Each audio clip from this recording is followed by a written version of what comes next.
We are continuing with our series on when delay becomes denial. हम हमारी series से आगे बढ़ रहे हैं जब देरी तिरस्कार में बदल जाती। See, when we take too much time to obey instructions from God, we can end up losing everything God had planned for us. जब हम समय लेते हैं अधिक परमेश्वर की वाणी का पालन करने के लिए, तो हमारे लिए वो तिरस्कार में बदल जाता।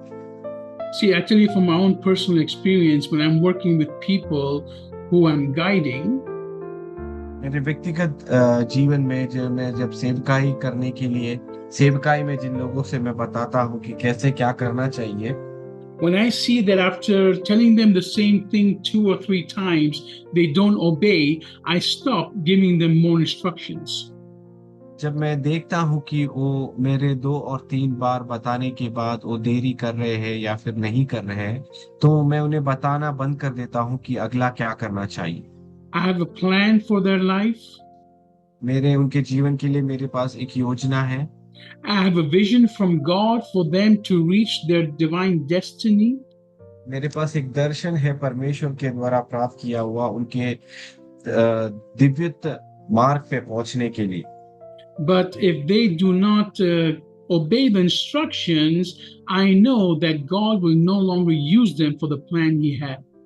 लेकिन वो यदि मेरी वाणी या फिर बात का पालन ना करे, तो मैं ये जानता हूँ कि परमेश्वर उसे पूरा करने में देर करेगा। So, me being a human, I know the importance of not only obeying God, but understanding the importance of others obeying my instructions.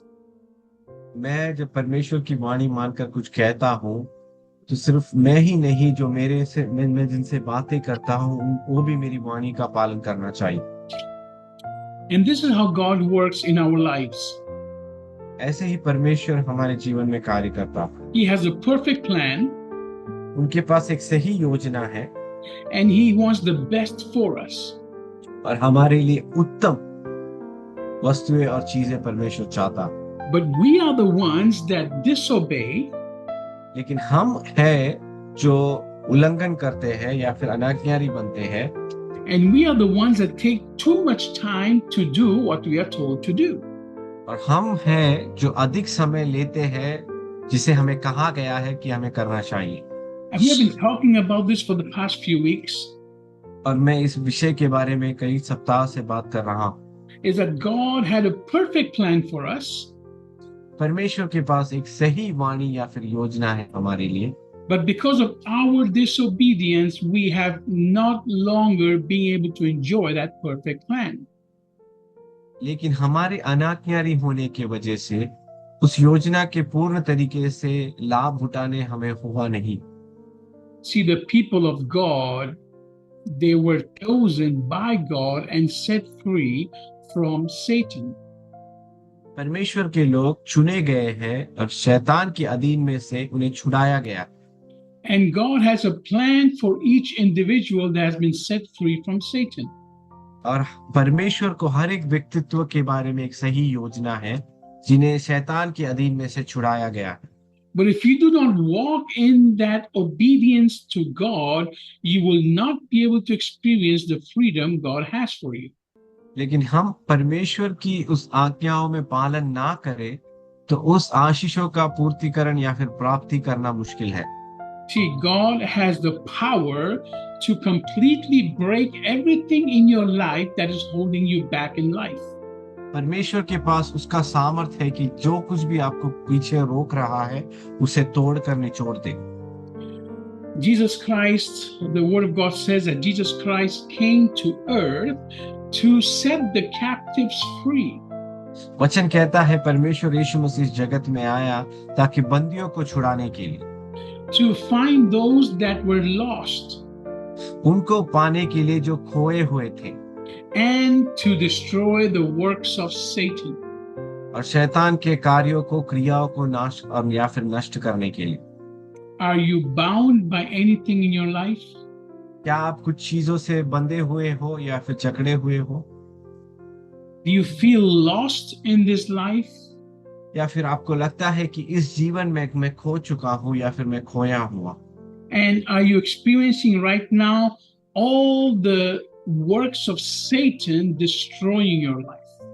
और या फिर क्या आपके जीवन में आपको उस अनुभव हो रहा है जैसे कि शैतान सब कुछ नाश कर रहा है, जो कुछ भी मैं इकट्ठा करके ला रहा हूँ। If you are feeling any of this, you need to come to Jesus right now. आपको यदि ऐसा कुछ लग रहा है तो इसी क्षण आपको यीशु मसीह के पास लौट कर आना है। आमीन। Don't think about it too much. इसके बारे में ज्यादा मत सोचिए, Don't waste time. समय व्यर्थ ना कीजिए, Just come to Jesus. बस यीशु के पास आइए Let him restore everything back to God's original plan. और परमेश्वर उसे पूरा इकट्ठा कर कर परमेश्वर की पहली योजना पे आपको लेकर आए। And as we have been talking about men and women and their relationship, God has a plan for all of us. जैसे हम बातें करते आ रहे हैं, सुनते हुए आ रहे हैं पुरुष और स्त्री के बारे में और कैसे उनके मिलाप और उनके बारे में परमेश्वर को एक योजना थी, उसके बारे में बात करते हम आ रहे हैं। In the beginning, when God made man, he had a plan for man. शुरुआत में जब मनुष्यों के बारे में एक योजना थी, परमेश्वर ने सजाया उनको, उनके बारे में एक योजना थी। He made man with a purpose and with instructions. मनुष्य को योजना और निर्देशक के द्वारा उन्हें सजाया गया था। And then he made the woman for man to enjoy that instruction. और स्त्री को सजाया ताकि मनुष्य को पुरुष को दिए हुए निर्देशक का अनुभव या फिर लाभ उठाने के लिए। In other words, for man not to be alone with those responsibilities. सरल शब्दों में पुरुष एकमात्र एकांत ना हो इस उत्तरदायित्व के साथ, इसके लिए स्त्री को भी सजाया। Last week we saw in Genesis chapter 2 verse 15 to 19. गए सप्ताह में हमें उत्पत्ति के पुस्तक दूसरे अध्याय में 15 से लेकर 19 तक में हमने पढ़ा। We saw that there were a few things that God required from Adam before he could bring Eve into his life. हमने देखा कैसे हव्वा को सृजाने के पहले आदम को कुछ उत्तरदायित्व दी गई थी, उसके बाद हव्वा का सृष्टिकरण हुआ। Now you might be thinking right now that you are not a man. आप सोचते होंगे मैं शायद एक पुरुष नहीं हूँ। Maybe you are already married. शायद आपका शादी हो चुका होगा। And so maybe these teachings are not for you.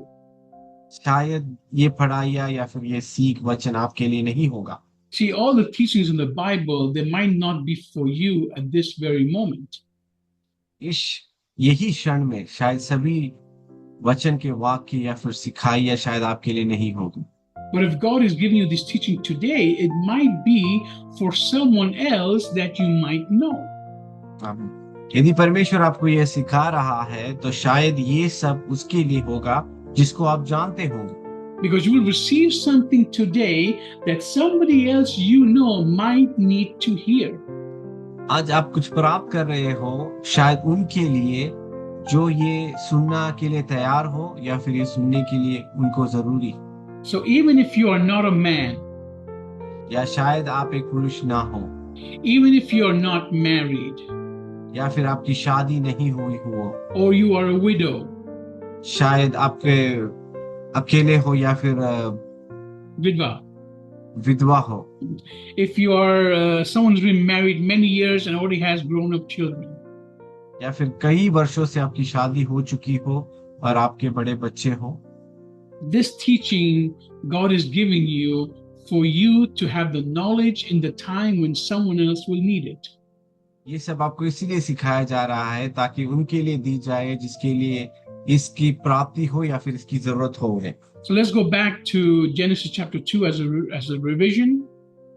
जाके हम उत्पत्ति के दूसरे अध्याय में जाएंगे, जाके देखिए हमने क्या पढ़ा गए सप्ताह में।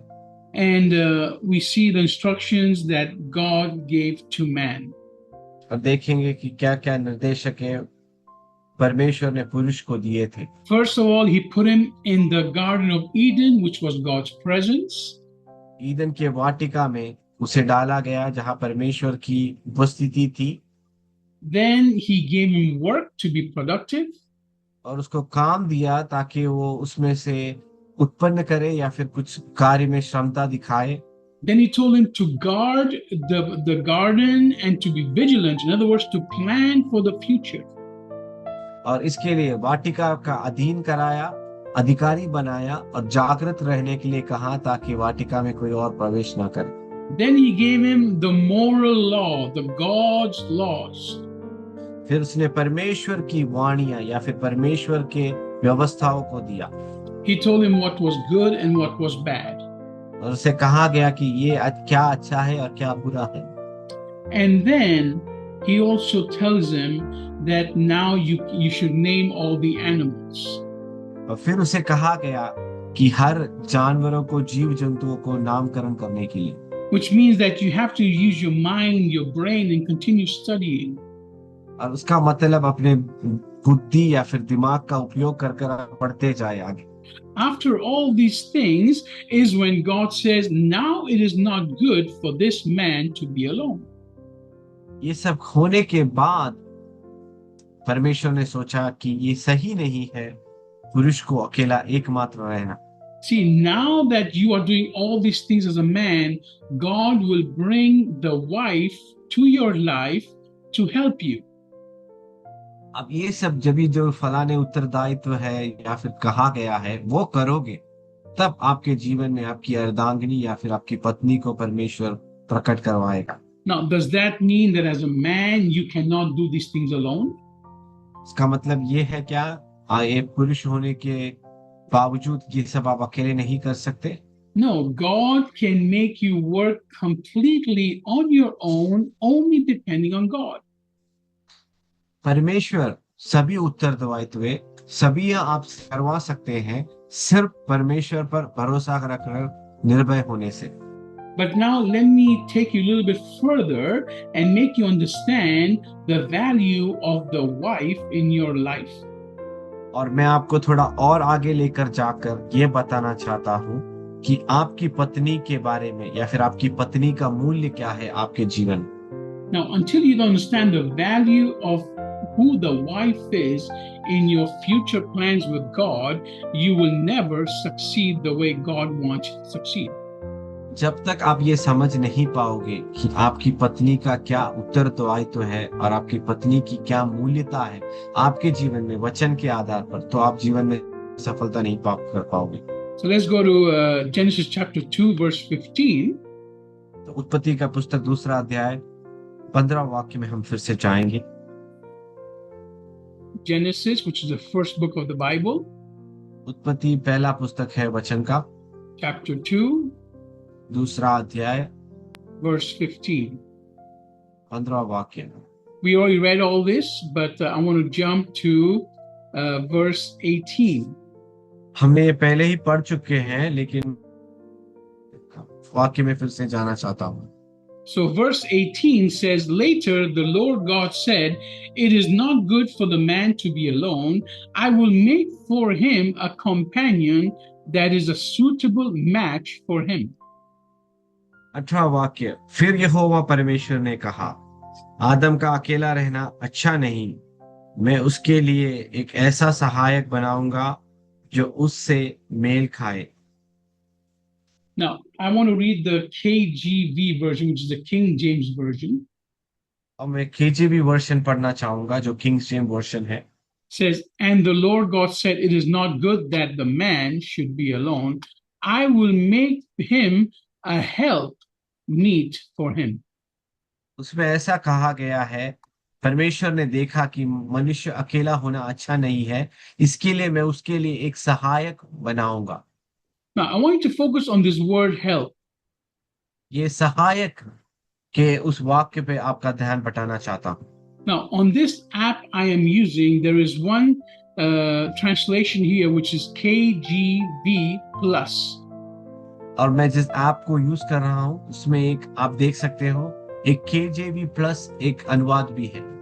Now, when I go there, what happens here is many of the words that are here in the English, after it there's a number.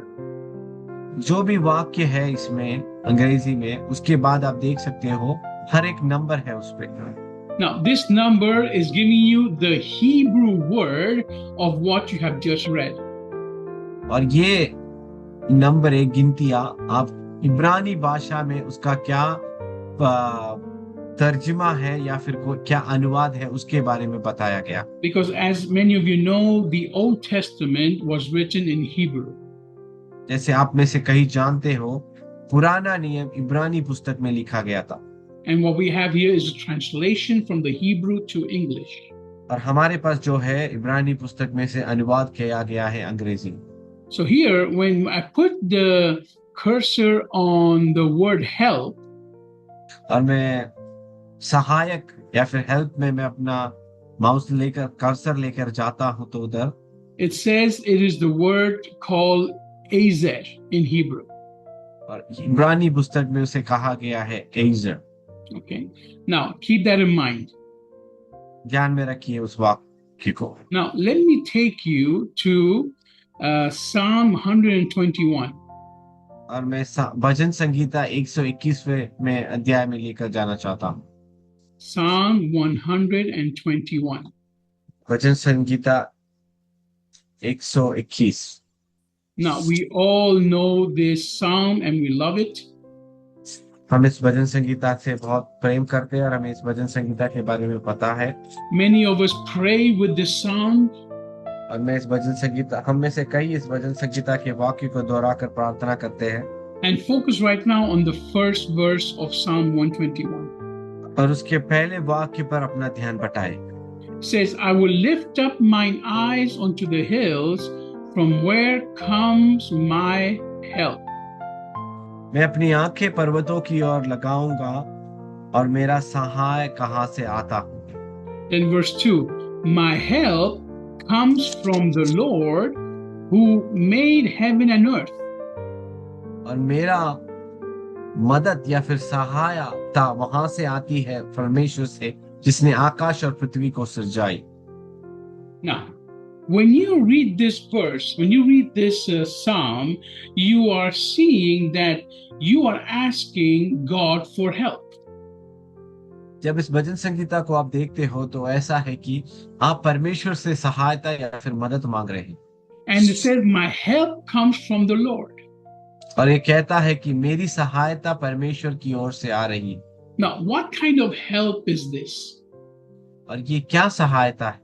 Is it a normal help or is it a supernatural help from God? ये एक साधारण सहायता है या फिर एक अद्भुतकारी अचंभित मानसिक तौर पर से अलग से एक सहायता है। See, this psalm is normally read when you have come to a point in your life where you have tried everything and nothing is working out. ये भजन संगीता ऐसी भजन संगीता है जीवन के उस छोर पर या फिर मुक्कट पर आप पहुंच चुके हो जबकि आपके पास हर सहायता हर मददें रुक चुकी है या फिर कुछ और आगे नहीं। So you are calling on to God and you're saying, Lord, I need supernatural help in my life. तब हम परमेश्वर की ओर प्रार्थना कर कर कहते हैं परमेश्वर में एक अद्भुतकारी अप्राकृतिक सुपरनैचुरल अद्भुत चमत्कार मैं चाहता हूं आपसे। That's what it says, I will look unto the hills from where my help comes. वो इसी तरह वाक्य दोहराता है मैं पर्वतों की ओर अपनी आंखों को लगाऊंगा जहां से मेरी सहायता आती। In other words, I will not look at my parents.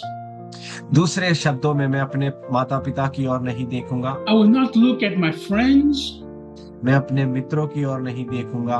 I will not look at myself. मैं अपनी ओर नहीं देखूंगा। But I will look at the hills to the one who created the hills and I want him to help me. आमीन। मैं उस पर्वतों की ओर देखूंगा और उस वहां से मैं सहायता इच्छा और चाहता हूं जो मुझे सहायता कर सकता है। And that help will come to me from the one who created the heavens and the earth. और मेरी सहायता वहां से आएगी वही सृजनहार से जिसने आकाश और पृथ्वी को और स्वर्ग को रचाया। So this word help in this psalm means a supernatural help. इस भजन संगीता में इस सहायता का मतलब है अप्राकृतिक या फिर असाधारण सहायता। It means a divine help designed by God to make sure I succeed. हमें एक दिव्य चमत्कार परमेश्वर के द्वारा रचित गई है जिस उद्देश्य से कि मैं जीवन में सफलता पाऊंगा। Now I'm going back to Psalm 121 मैं फिर से भजन संगीता 21 में फिर से लौट कर जाना चाहूंगा and focus on verse 2, for example, where there's the word help. और दूसरे अध्याय के दूसरे वाक्य में ध्यान बटाना चाहूंगा जहां लिखा गया है मदद। And I want you to see again where this word help, what it says in Hebrew. और मैं फिर से आपको इस ध्यान को बटाना चाहता हूँ इब्रानी भाषा में उसके पास में जो नंबर लिखा गया है गिनती इब्रानी भाषा में क्या कहते हैं। So the word help, once again, it means Ezer. उसका फिर से वही दोहराया गया है जो हमने उत्पत्ति में पढ़ा ager. So here we are seeing that we are asking for supernatural help. इसका मतलब है हम एक असाधारण मदद या फिर सहायता की आशा और प्रार्थना कर रहे हैं। We want the supernatural, something that is from God directly. एक असाधारण अचंभित जो सीधा परमेश्वर से हमें प्राप्त होती। Where our strength ends in the natural, the supernatural comes in. इस प्राकृतिक में जहां हमारी सहायता रुक जाती है अप्राकृतिक अमानुषिकता से हमारी उस सहायता आती है परमेश्वर की ओर से। Where our wisdom in the natural stops, the supernatural wisdom comes in. जब हमारी ज्ञान बुद्धि प्राकृतिक क्षण पर रुक जाती है वहीं से अमानुषिकता या फिर अमानुषिक सहायता आती है। Where our vision for the future stops in the natural, the supernatural vision of God comes in. जब हमारी दर्शन मानसिक तौर पर प्राकृतिक तौर पर रुक जाती है असाधारण अप्राकृतिक क्षण में मंडल में से परमेश्वर की ओर से वो शुरू हो जाती है। So now let me go back to Genesis chapter 2. अब मैं उत्पत्ति दूसरे अध्याय में फिर से लौट कर जाना चाहता हूँ where we're reading about the woman. हम स्त्री के बारे में पढ़ रहे हैं यहाँ पर। God says, I will make him a Ezer meet for him. मैं उसके लिए एक एजर बनाऊंगा ताकि वो मिल सके। So God is saying, I will make for man a supernatural help that will be perfect for him. परमेश्वर यहाँ कर रहे हैं मैं एक अप्राकृतिक अमानुषिक सहायता मैं उसके लिए बनाऊंगा जो उसके लिए काम में आए। So this supernatural help will only come to you when you have already done something in the natural. ये अप्राकृतिक सहायता आपके पास तभी आएगी जब आप प्राकृतिक मंडल में आप कुछ कर रहे हैं। So the supernatural help will help you do all those things that God already instructed you to do. ये अप्राकृतिक सहायता तभी आएगी जब आप उसका पालन करोगे जो जो निर्देशक परमेश्वर ने आपको दी। So this supernatural help, this woman, is there to help you to be in God's presence. ये स्त्री अप्राकृतिक मंडल में तभी है परमेश्वर की उपस्थिति में ताकि आपकी सहायता बन सके। She is there to help you supernaturally with your work. वो वहां उपस्थित है ताकि अप्राकृतिक मंडल में आपकी सहायता बन सके। She is there to help you supernaturally to be vigilant and have a plan. अप्राकृतिक मंडल में ताकि आप चौकन्ने रहे आपको एक योजना हो और आप उस योजना के हित के हिसाब से चल सके। She is there to help you supernaturally to keep God's commandments. वो वहां उपस्थित इसके लिए है ताकि अप्राकृतिक मंडल में आप परमेश्वर की आज्ञाओं का पालन कर सकें। So why do men fail to appreciate the woman in this way? क्यों पुरुष असफल या फिर नाकामयाब हो जाते हैं इस वाक्य या फिर वचन के आधार पर अपनी स्त्रियों को पत्नियों का पालन करना या फिर उन्हें सम्मान देना? Because most men have not understood that the woman they have been given is a gift from God for them to succeed. अधिकांश पुरुष ये नहीं समझ पाते हैं कि उनको दी गई वो पत्नी या फिर स्त्री उनकी सफलता का एक मोहरा है या फिर हिस्सा है भाग है ताकि वो जीवन में सफलदायक हो जाए। But if you as a man are not doing what you're supposed to do, you will not be able to enjoy the supernatural gifts from God. यदि आप इसको समझ नहीं पाओगे तो अप्राकृतिक सम्मानों को या फिर कृपाओं को जो परमेश्वर देना चाहता है, आप उसका आनंद नहीं उठा पाओगे। So first you have to be in God's presence. सबसे पहला आपको परमेश्वर की उपस्थिति में होना है। You have to be working. आपको काम करना है। You have to be vigilant and with a plan. आपको चौकन्ने रहना है और एक योजना होनी चाहिए। You have to be the one who keeps God's commandments. और आप होने चाहिए वो व्यक्ति जो परमेश्वर की आज्ञाओं का पालन करते हो। And you are constantly someone who is achieving more and more skills of life. और आप ऐसे एक व्यक्ति होने चाहिए जो जीवन की हर एक श्रेष्ठताओं में या फिर गुणों में निपुण होते जाए। Then this woman can help you to be in God's presence. तब जाकर यह स्त्री आपके परमेश्वर की उपस्थिति में आपकी एक सहायक बन सकती है। Then this woman can help you with your work. फिर यह स्त्री आपके जीवन में आपके काम में हाथ बटा सकती है। Then this woman can be vigilant with you with the plan God has. फिर यह स्त्री आपके जीवन में चौकन्ने रहकर आपके लिए चौकन्ने आपके साथ रह सकती है। Then this woman will help you to together keep God's laws in your house. फिर यह स्त्री आप पुरुष और स्त्री मिलकर परमेश्वर की व्यवस्थाओं को आपके घराने में जीवन में पालन करने के लिए मदद कर सकती है। I believe David said, "Me and my house shall worship the Lord." Was it David? Joshua. Okay, Joshua. Me and my house shall worship the Lord. यहोशू ने जैसे कहा, मैं और मेरा घराना हम परमेश्वर की सेवकाई करेंगे। And so together you are able to do these things. और साथ मिलकर आप ऐसे कार्यों को कर सकते हैं। Now, if you as a man are not appreciating your wife as someone who is there to help you and just someone that is a problem for you, you will never ever succeed. आप एक ऐसे पुरुष हो, व्यक्ति हो जो अपने सहधर्मिणी को या फिर स्त्री को ना कि एक सहायक जीवन में देखने के बदले एक समस्याकारी व्यक्ति समझे, तो आप जीवन की आशीषों को और लाभों का आप अनुभव नहीं कर पाओगे। Now, I don't want to blame the man only for his failures. और मैं पुरुषों को सिर्फ उनके हार में या फिर उनकी नाकामयाबी में उनको दोषी नहीं ठहराना चाहता। Because many women have still not understood the responsibility they have and the supernatural ability they have to make the husband succeed.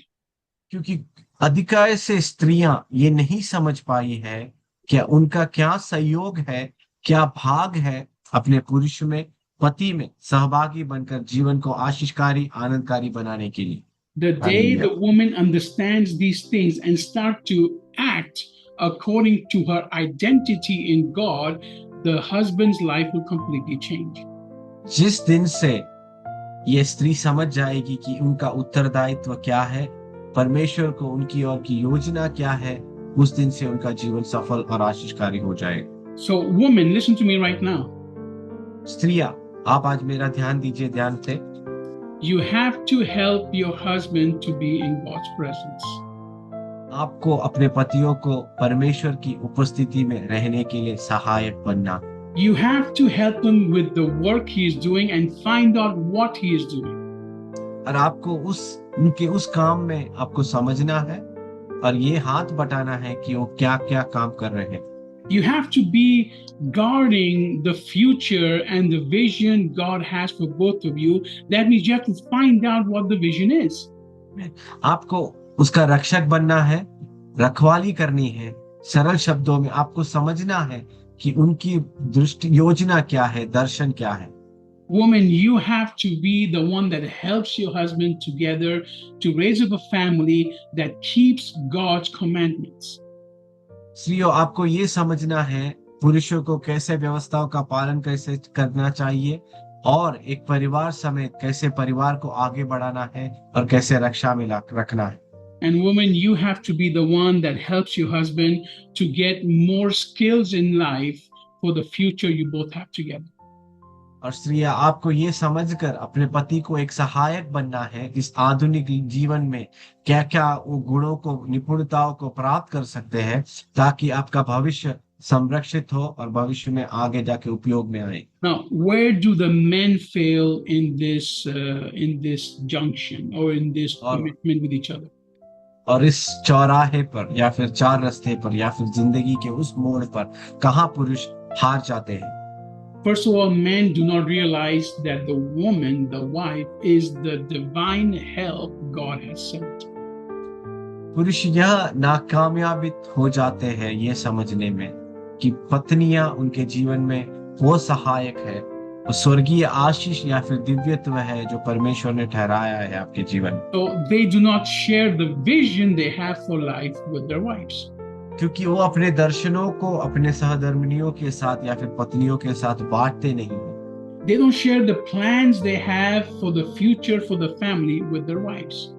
वो अपने दर्शनों को नहीं बताते कि अपने पत्नी के साथ या फिर अपने सहायता के साथ कि क्या क्या करने वाले। Many men don't have the law or the time of being in God's presence, and they don't, of course, share that with the wives.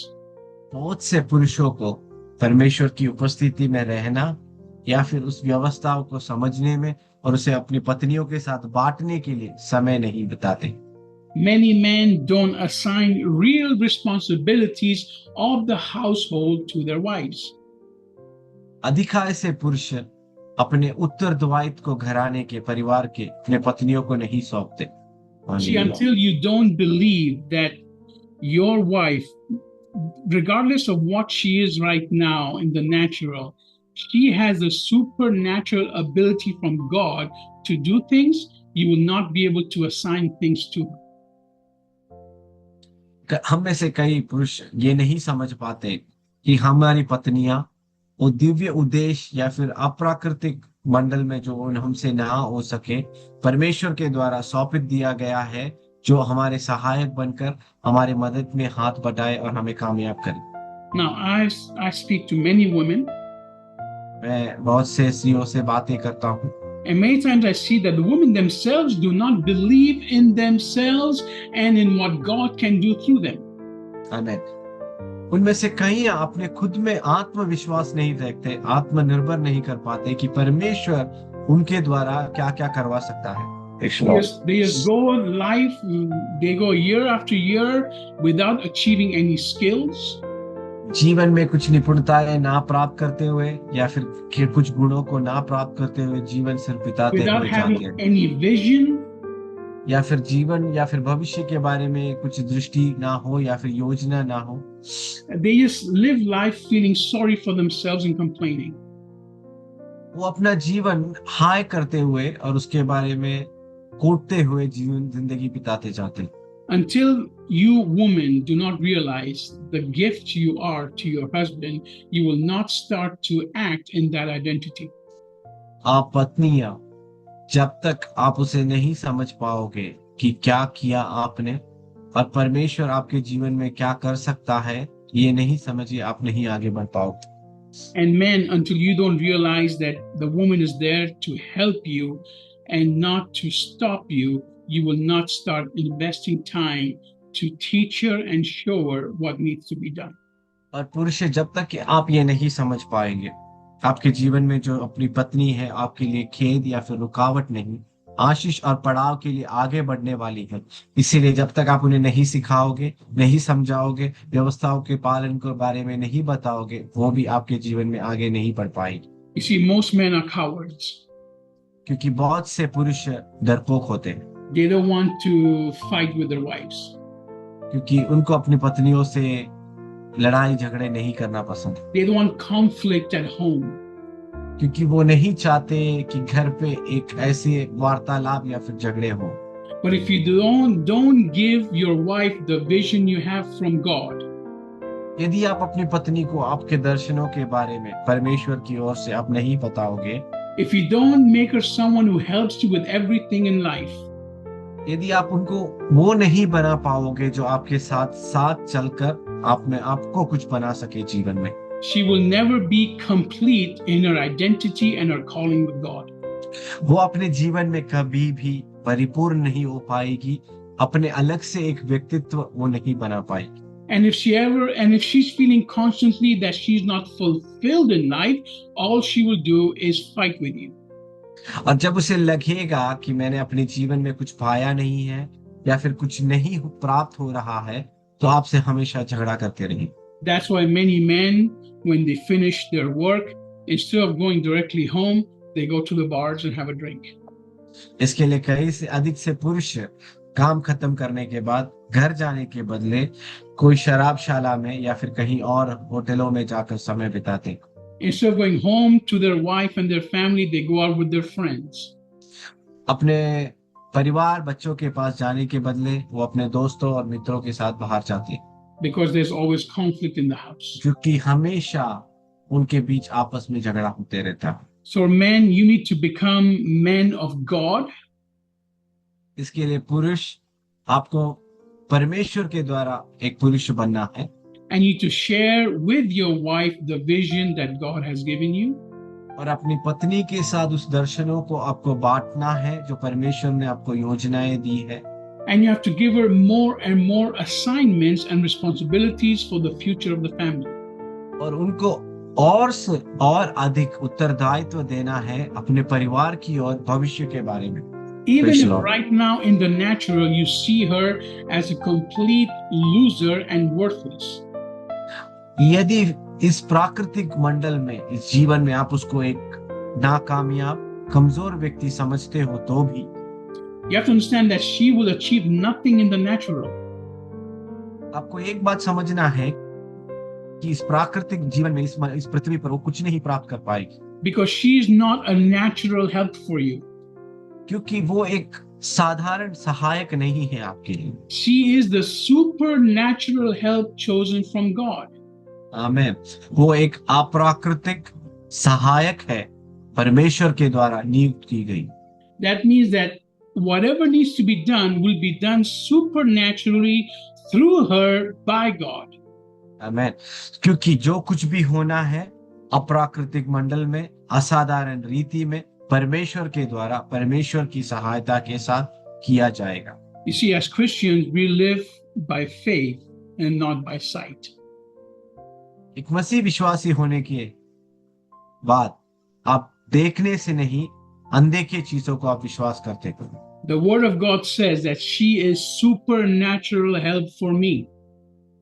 वचन कहता है वो एक असाधारण अप्राकृतिक सहायक है मेरे लिए।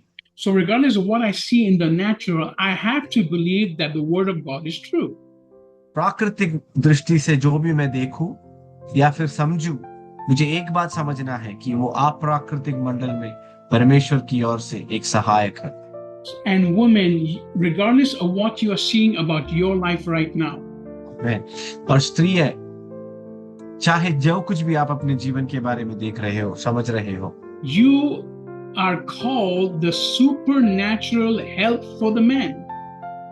आप बुलाकर अलग किए गए एक असाधारण अप्राकृतिक सहायक हो पुरुष के लिए। So you need to start believing that and acting upon that and seeing the miracles happen. आप उसे विश्वास कीजिए, अनुभव कीजिए, विश्वास के साथ उस अचंभित कार्यों को, चिन्ह चमत्कार को अपने जीवन में देखिए। You see, even if you're not a Christian, यदि शायद आप मसीह में ना हो या फिर एक मसीह नहीं हो, these commandments and these instructions were given before the fall of man. आमीन। ये आज्ञाएं, व्यवस्थाएं जो भी हमने पढ़ा, वो मनुष्य के गिराव के पहले दिया गया वाणी। So if you go back to the instructions of God, you will always succeed. आप पीछे मुड़कर जो कुछ भी वाणियां दी गई है मनुष्य को, उसका पालन करो, 100% आप विजय लाल हो जाओगे। Now, Christ comes to our life मसीह हमारे जीवन में आता है and Praise the helps Lord. us to go back to these laws. और हमें वापस उस व्यवस्थाओं पर लेकर जाता है। So if you don't have Christ in your life right now, it will be very difficult for you to do this. यदि आपके जीवन में यीशु मसीह नहीं है इस क्षण या फिर अभी, तो ये जो कुछ भी हमने सुना इसका पालन करना बहुत मुश्किल हो जाए। So I encourage you to get into the Word of God, get with Jesus Christ, and ask Him for help right now to restore your life. इसी क्षण मैं आपसे विनती करता हूँ, आप परमेश्वर यीशु मसीह के पास जाइए, प्रार्थना कीजिए उस सहायता के लिए, उस समझ के लिए, ताकि ये सब समझे और इसका अनुभव करे और परमेश्वर की आशीषों के पूर्तिकरण को प्राप्त कर पाए। So in conclusion, तो समाप्ति में, men, you have to understand that you have a responsibility for your wife before God. पुरुषों को ये समझना है कि आपके पास एक उत्तरदायित्व है परमेश्वर की ओर से अपनी पत्नी के प्रति। You have to share everything with her because she is the help you need. आपको हर चीज उनके साथ बांटना है, क्योंकि वो स्वर्ग से आपके लिए भेजी गई सहायक है। Regardless of what you see right now in the natural and the mistakes she has made, she is the only one who can take you where God wants you to be. भले ही मानसिक तौर पर आप कमियां देखो या फिर आपको लगे कि वो पूर्ण नहीं है, लेकिन वो सहायक है जीवन के उस मुकाम पर आपको लेके जाने वाली, जो परमेश्वर ने आपके लिए योजित कर रखा है। Because the promise of God is that she is the supernatural help in your life. क्योंकि परमेश्वर का वायदा जो हमने पढ़ा है वो आपके लिए अप्राकृतिक, अमानसिक, स्वर्गीय सहायक है। So start obeying and make her that supernatural help, and you will see supernatural things happen in your life. आज्ञाओं का पालन करना शुरू कीजिए और देखिए अपने जीवन में कैसे परमेश्वर अप्राकृतिक, स्वर्गीय तौर पर आशीष अनुभव कर पाओगे आप। And woman, और स्त्री, ignore everything your husband has said about you. आपके पति ने जो कुछ भी आपके बारे में बोला है उसे अनदेखा कीजिए, अनसुना कर दीजिए। Forget everything your family has said about you. वो सब भूल जाइए जो आपके परिवार ने आपके बारे में कहा है। Even forget everything you are seeing right now about you. और वो सब कुछ भूल जाइए जो आप आपके बारे में देख रहे हैं। The word of God says that you are a supernatural help for your husband. परमेश्वर का वचन कहता है कि आप एक अप्राकृतिक सहायक हो आपके पति के लिए। Stop being sorry for yourself. और आपके लिए हाय या फिर बुरा लगने में आप ऐसा खेदित ना करें। And start acting according to your calling and identity. अपने बुलाव के, अपने व्यक्तित्व के हिसाब से कार्य करना शुरू कर दीजिए। I guarantee your life will change. मैं आपको वायदा देता हूँ आपका जीवन बदलेगा। आमीन। Your husband's life will change. आपका पति का जीवन बदलेगा। Your family will completely change. और आपका परिवार पूर्ण रीति से बदल जाएगा। You have no idea how much of the future of your family you hold in your hands. आप उस समझ को भी नहीं पाओगे कि आपका भविष्य परिवार का कितना आशीषकारी हो सकता है। So Praise next Lord. week we will continue looking more into the woman.